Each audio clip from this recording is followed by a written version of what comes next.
Você já percebeu como muitas vezes aquilo que uma pessoa mais deseja parece ser justamente aquilo que nunca se realiza por completo?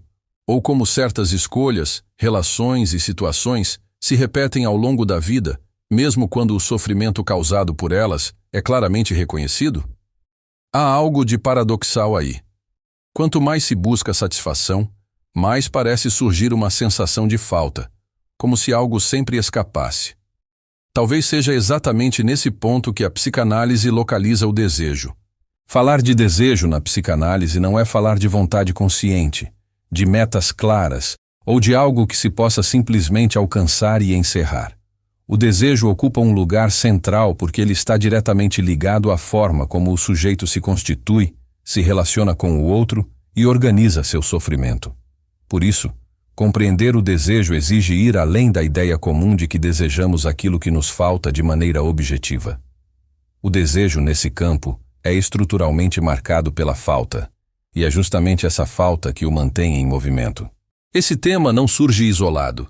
Ele se articula com tudo aquilo que já foi estudado até aqui, especialmente com o inconsciente e com o sonho. Se o sonho é uma realização de desejo disfarçada, como vimos, torna-se inevitável perguntar: que desejo é esse que se realiza de forma indireta, fragmentada e muitas vezes enigmática? Essa pergunta abre um campo de estudo que atravessa toda a teoria psicanalítica. Freud introduz o desejo como algo que não se confunde com a necessidade. A necessidade está ligada a uma satisfação possível e relativamente direta, como comer quando se tem fome ou dormir quando se está cansado. O desejo, por outro lado, nasce no campo da experiência psíquica e se vincula à memória de uma satisfação que nunca mais poderá ser repetida da mesma forma. Desde o início, portanto, o desejo carrega uma marca de perda. Esse ponto é fundamental. O desejo não se organiza em torno de um objeto fixo que possa ser definitivamente alcançado. Ele se organiza em torno da lembrança de algo que foi vivido como satisfação, mas que, ao ser buscado novamente, nunca se apresenta da mesma maneira. É por isso que, mesmo quando um objetivo é alcançado, a sensação de completude é passageira, e logo algo novo passa a ser desejado. Essa lógica ajuda a entender por que o desejo não se apazigua. Ele se desloca, se transforma, muda de objeto, mas não se extingue. Aqui aparece um dos equívocos mais comuns. Pensar que o sofrimento psíquico decorre simplesmente do fato de não conseguir satisfazer os próprios desejos. Na psicanálise, muitas vezes, o sofrimento surge justamente na tentativa de satisfazê-los plenamente, como se isso fosse possível. Quando Lacan retoma a teoria do desejo, ele aprofunda essa relação com a falta. Para Lacan, o desejo não é o desejo de um objeto específico, mas o desejo do outro. Isso significa que o desejo se constitui no campo da linguagem, da relação com o outro, das expectativas, demandas e significações que nos atravessam desde muito cedo. O sujeito deseja não apenas algo, mas deseja ser desejado, reconhecido, inscrito no desejo do outro.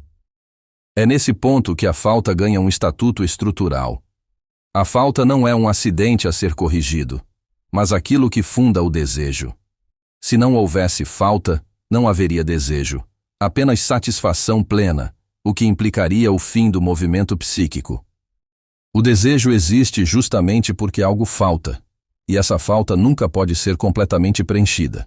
Essa compreensão ajuda a iluminar um fenômeno clínico bastante frequente: a repetição.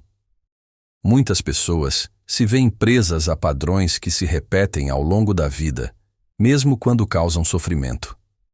Relações que fracassam de maneira semelhante, escolhas profissionais que levam a impasses recorrentes, situações que parecem mudar de forma, mas mantêm a mesma estrutura. Essa repetição não é fruto de um simples erro de escolha, mas da insistência do desejo. Freud já havia observado isso ao formular o conceito de compulsão à repetição. O sujeito repete não porque quer, mas porque algo do desejo insiste em se manifestar. A repetição é uma tentativa sempre renovada de dar conta de algo que não pôde ser elaborado. Paradoxalmente, repete-se não para encontrar prazer, mas para tentar simbolizar aquilo que permanece em falta. Um exemplo cotidiano pode ajudar a tornar isso mais claro. Pense em alguém que estabelece repetidamente relações em que não se sente reconhecido ou valorizado. Conscientemente, essa pessoa pode dizer que busca o oposto disso. No entanto, algo se repete, como se o desejo estivesse amarrado a uma posição subjetiva que insiste em se atualizar. A repetição, nesse caso, não é um erro aleatório, mas uma forma de o desejo se expressar. Do ponto de vista clínico, isso exige uma escuta cuidadosa. Não se trata de orientar o sujeito a fazer escolhas melhores, nem de eliminar a falta, mas de escutar como o desejo se organiza em torno dessa falta e como a repetição tenta, de forma sempre falha, dar conta dela. A clínica não visa satisfazer o desejo, mas permitir que o sujeito se implique naquilo que deseja, reconhecendo seus impasses e limites. Outro equívoco recorrente é confundir desejo com demanda. A demanda é aquilo que o sujeito pede, muitas vezes de forma explícita, seja ao outro, seja à clínica. O desejo, por outro lado, não coincide com o que é pedido. Muitas vezes, ele se manifesta justamente nos desvios, nos silêncios, nas contradições entre o que se diz e o que se faz.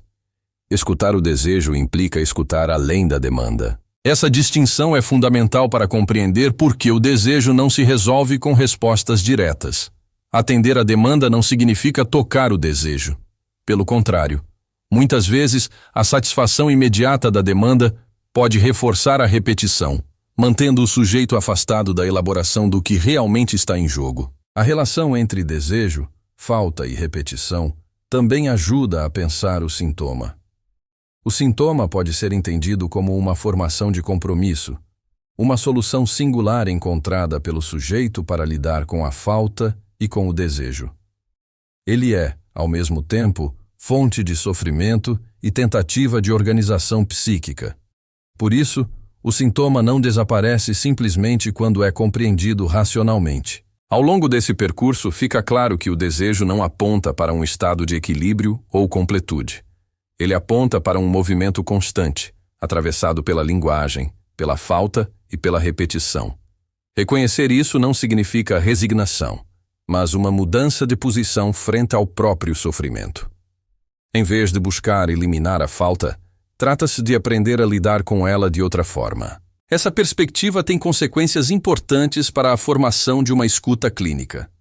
Escutar o desejo não é buscar satisfazê-lo, nem interpretá-lo de forma definitiva, mas sustentar um espaço onde ele possa se dizer, se deslocar e, eventualmente, se transformar. Isso exige tempo, paciência e uma disposição para lidar com o que não se resolve facilmente. Ao mesmo tempo, essa compreensão desloca a expectativa de cura como eliminação total do conflito. A psicanálise não promete um estado sem falta, mas a possibilidade de uma relação diferente com o desejo e com a repetição. Nesse sentido, o trabalho clínico não fecha o desejo, ele o reinscreve em outra lógica. Se você observa sua própria experiência, talvez consiga reconhecer algo dessa dinâmica. Aquilo que mais insiste em se repetir, aquilo que nunca parece se resolver completamente, pode ser justamente o ponto onde o desejo se manifesta com mais força. Essa constatação não traz respostas prontas, mas abre um campo de reflexão que se sustenta ao longo do tempo. Se esse tema despertou dúvidas, inquietações ou impasses, deixe isso nos comentários. Esse espaço também faz parte desse caderno de estudos em construção. Se inscreva no canal para acompanhar a continuidade desse percurso e acesse a descrição do vídeo, onde há materiais que podem aprofundar ainda mais essa discussão. E para seguir adiante, uma questão se impõe. Se o desejo se organiza em torno da falta e se manifesta pela repetição, como se estruturam, então, as diferentes formas de sofrimento psíquico a partir dessa lógica? É a partir dessa pergunta que o próximo estudo se encaminha, aprofundando a relação entre desejo, sintoma e estrutura clínica.